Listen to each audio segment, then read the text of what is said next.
Juana Rivas, salvo que esta decisión se recurra y el recurso prospere, irá a prisión. En el vídeo de hoy voy a resumiros el periplo judicial que hemos vivido con el asunto Juana Rivas y por qué un juez ha entendido que Juana Rivas ha de ir a prisión. Y para ello, sobre todo con la finalidad de hacer el vídeo más claro, vamos a dividirlo todo en 3 puntos: la condena, el indulto y la prisión. Vamos a ello. Empezamos con el primer punto, la condena.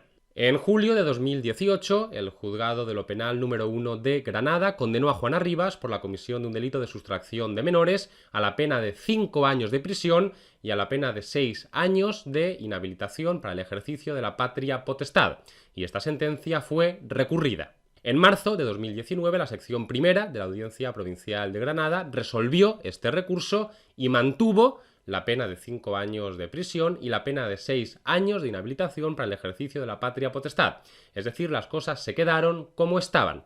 Pero esta sentencia, de nuevo, volvió a ser recurrida. Así que en abril de 2021, por fin, el Tribunal Supremo resolvió el último recurso y redujo la pena de prisión de 5 años a 2 años y 6 meses y mantuvo la pena de 6 años de inhabilitación para el ejercicio de la patria potestad. En resumen, y para que nadie se pierda, la condena que le fue impuesta a Juana Rivas por la comisión de un delito de sustracción de menores fue la de 2 años y 6 meses de prisión, 6 años de inhabilitación para el ejercicio de la patria potestad y también, no lo he dicho antes, para no rizar más el rizo, la condena a pagar una indemnización de 12.000 euros a Francesco Arcuri, su expareja, por los daños morales que le había causado.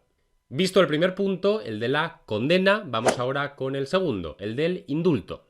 Habiéndosele impuesto a Juana Rivas la condena que hemos comentado, Juana Rivas solicita el indulto, es decir, que se le perdone, y el gobierno se lo concede, pero a medias. Leemos el indulto. En él se nos dice que, atendiendo a las circunstancias de la condenada y al interés superior de los menores, vengo en conmutar a doña Juana Rivas Gómez la pena privativa de libertad impuesta por otra de 1 año y 3 meses de prisión y la pena de inhabilitación especial para el ejercicio de la patria potestad respecto de sus hijos por la pena de 180 días de trabajos en beneficio de la comunidad, a condición de que no cometa el mismo delito por el que fue condenada en el plazo de 4 años desde la publicación del Real Decreto. Es decir, la pena de 2 años y 6 meses de prisión se reduce a 1 año y 3 meses de prisión y la pena de 6 años de inhabilitación para el ejercicio de la patria potestad se cambia por una pena de 180 días de trabajos en beneficio de la comunidad. Y llegamos por fin al tercer punto, al que ha provocado una avalancha de noticias estos días, a la decisión en torno a si Juana Rivas va o no va a prisión. Después del indulto, a Juana Rivas le ha quedado una pena de prisión de 1 año y 3 meses, ya lo hemos visto. Pues ahora Juana Rivas lo que solicita es no tener ni siquiera que cumplir esa pena, que se le perdone. Lo sé, tendría que ir 1 año y 3 meses a prisión, pero ¿y si me lo perdonáis? Vosotros os preguntaréis, ¿algo así es posible? Y yo os contesto, sí, en algunos casos sí. Si se dan determinados requisitos, aunque se te haya condenado a ir a prisión, esa pena se te puede perdonar. Tendrías que ir, pero en fin, te la perdono. Eso sí, como la vuelvas a hacer, vas a la cárcel de cabeza. Es lo que en derecho penal llamamos suspensión de la pena. Y pongo un ejemplo más mundano para que esto se entienda, porque algo muy parecido sucede en el fútbol.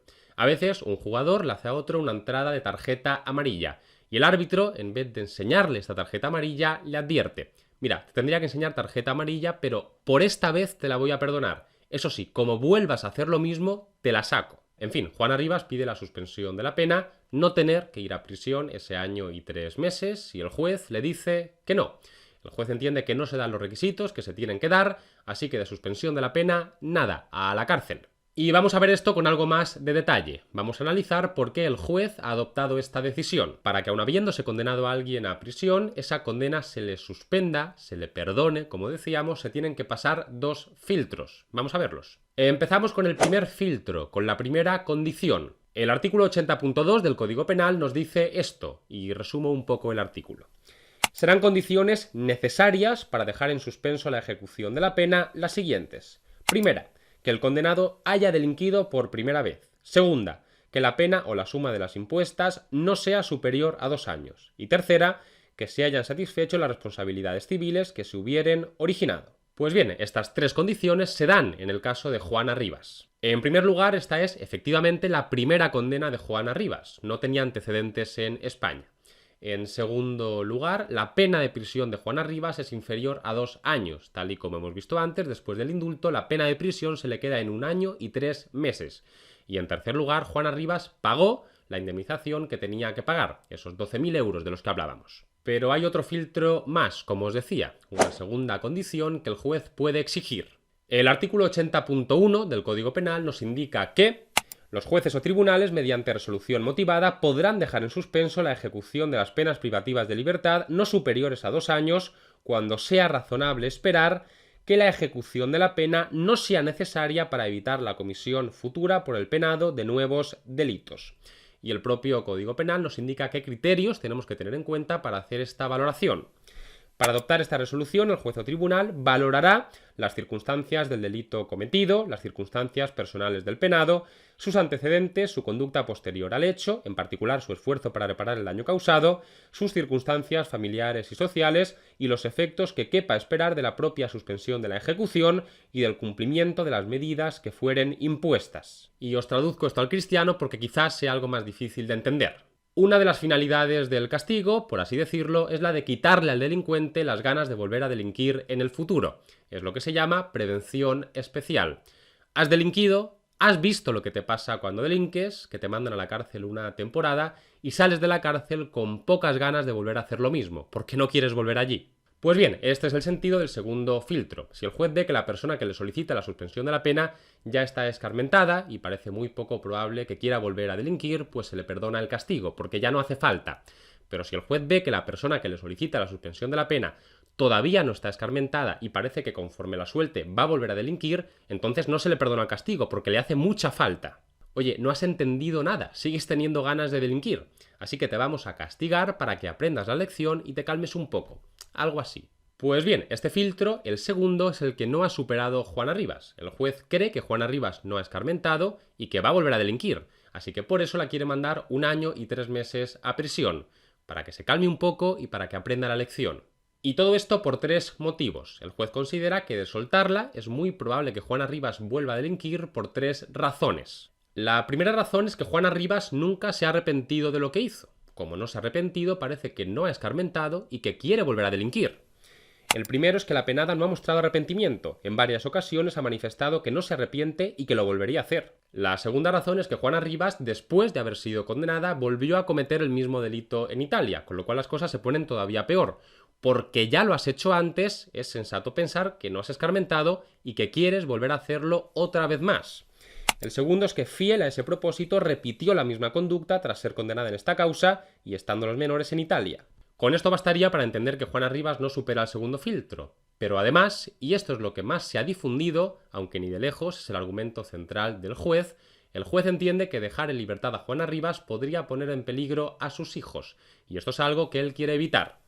El tercero es el peligro que para los menores supondría la plena libertad de la madre, según se deriva de los datos sobrantes en la causa, a los folios 1022 y 3130, que arrojan indicios de abusos sexuales a uno de los menores cuando estaban bajo su custodia. Y en relación con este tema sigue diciendo el juez, atención porque las palabras son gravísimas.